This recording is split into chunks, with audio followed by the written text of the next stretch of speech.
Chapter 1. The Girl in the Snow.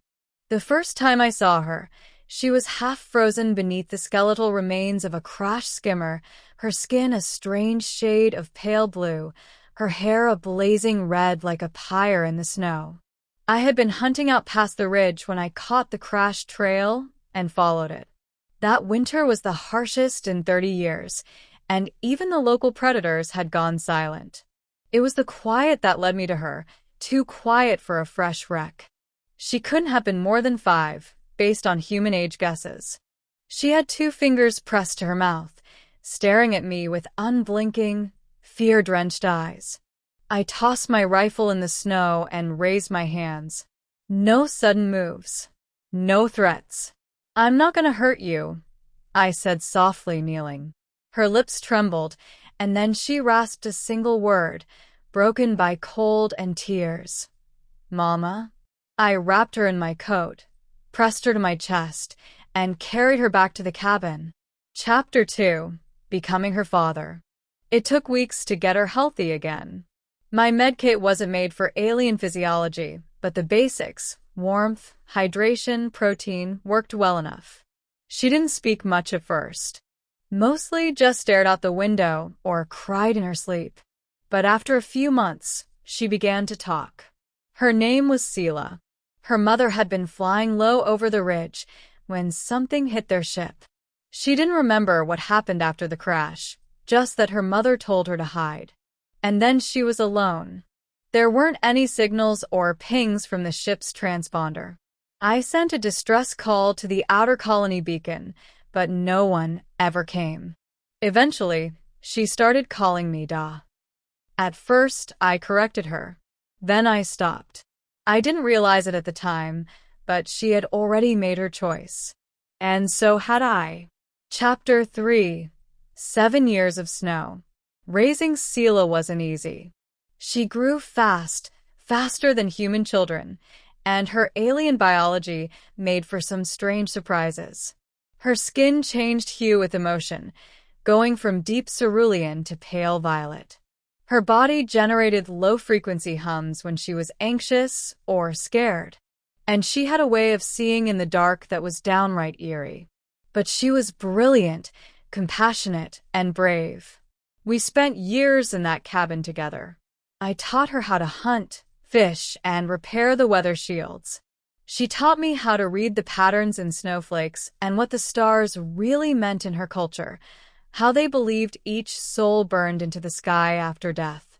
On her 12th birthday, I gave her a real name in my people's tradition, Seela Quinn, daughter of no blood but mine by heart. She cried when she heard it. So did I.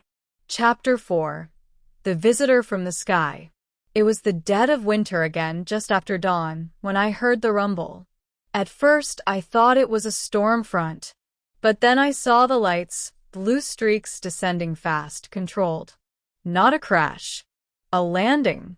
I stepped out into the snow, rifle in hand, as the ship settled in the clearing near the old wreck. It was sleek, plated in obsidian and chrome, humming with tech way beyond anything I'd seen in the system. And then she stepped out. She was taller than me, draped in flowing armor of scale-like fibers, with the same red hair and deep blue skin as Seela. Her eyes locked on mine, piercing, ancient, intelligent. "I am Valen Drassari," she said. "Where is my daughter?" Chapter 5. The Truth Unfolds. I didn't answer right away. I couldn't. Seela had just come out to see what the noise was. And when she saw the woman, her body went rigid. "Mama," she whispered. Valen's eyes welled with tears, and she dropped to her knees in the snow. Seela ran to her, the kind of run a child dreams of in nightmares, when they hope maybe the people they lost aren't really gone.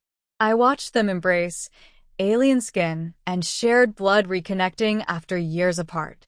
For the first time in a long while, I felt like a stranger in my own world. Later, over a fire in my cabin, Valen told me everything. She was a scout, a soldier in a dying empire.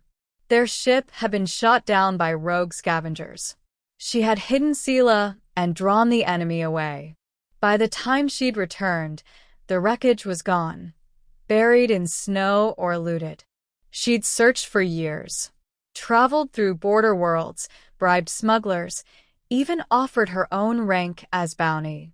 "I thought she was gone," she whispered, "until I saw her in a stolen skimmer manifest 2 days ago, with your name on it." I explained we'd used salvaged parts for trade, and then I told her the rest. Chapter 6. A choice no child should make. Seela stood between us the next morning. "I want to stay," she said simply. Valen stiffened. "Seela, I am your mother. And he is my father.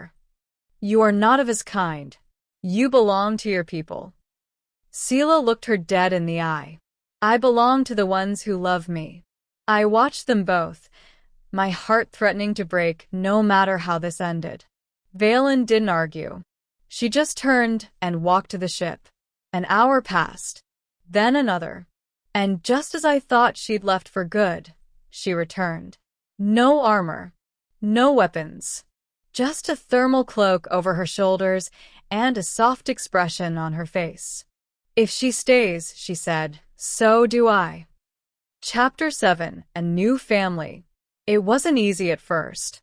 Valen was a warrior, not a homemaker. She struggled with our primitive tools and the lack of a proper med bay. She and I argued often about Seela, about food, about whether using the outhouse in the dead of night was barbaric or character building. But something else happened too. She began to laugh more, started learning our songs, helping me mend tools, even carving new defenses around the cabin perimeter. At night, she'd tell Seela stories of their people, of winged serpents that carried messages between moons, of oceans that glowed like stars.